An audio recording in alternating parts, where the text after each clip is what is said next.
YNS Fellas, welcome back to YNS in a Minutes. Perkenalkan, saya Maria Francisca Octavia Nugraini.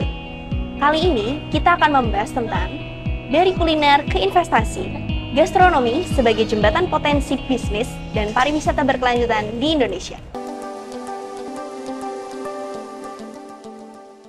Ketika kita bicara soal makanan, terkadang hanya soal rasa aja. Tapi, gastronomi adalah seni, ilmu, dan budaya tentang makanan yang menghubungkan tradisi dengan identitas, bahkan sampai peluang bisnis. Di Indonesia, kekayaan kuliner bukan hanya soal warisan budaya. Ini adalah jembatan menuju investasi dan pariwisata berkelanjutan. Tahukah kamu, tahun 2023, kuliner menyumbang lebih dari 1.100 triliun rupiah dalam sektor ekonomi kreatif, dengan lebih dari 8 juta UMKM di seluruh Indonesia. Pertumbuhan bisnis kuliner lokal, dari kedai kecil hingga brand nasional, terus meningkat lewat inovasi rasa, kemasan yang modern, hingga pemasaran digital.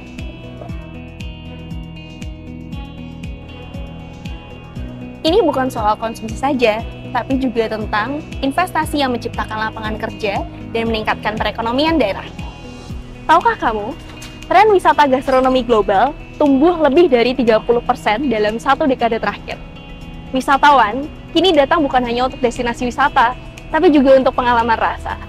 Ini adalah contoh gastronomi khas Indonesia. Kali ini kita mau coba nasi langgi, serabi Solo, dan es campur.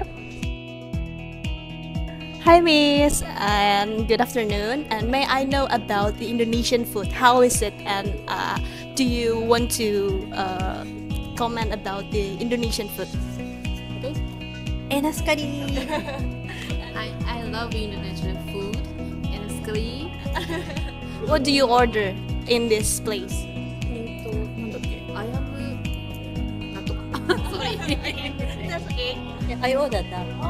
This the same one, nasi langgi.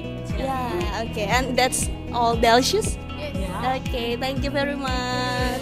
Terima kasih banyak. Yeah. Kota-kota seperti Jogja, Medan, Padang, dan Bali dikenal sebagai tujuan kuliner.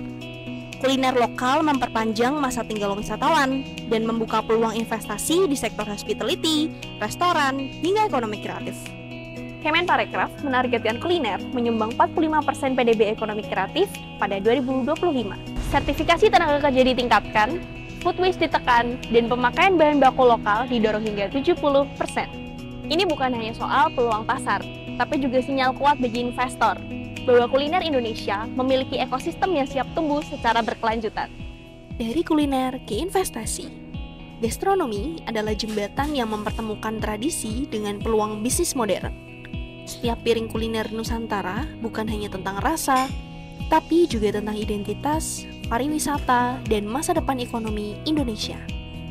Mari kita jadikan kekayaan gastronomi ini sebagai peluang emas untuk membangun bisnis berkelanjutan, sekaligus memperkuat branding Wonderful Indonesia di mata dunia. Dengan pasar yang besar, tren wisata kuliner yang terus tumbuh, dan dukungan pemerintah, ini saat yang tepat untuk melihat sektor ini sebagai investasi.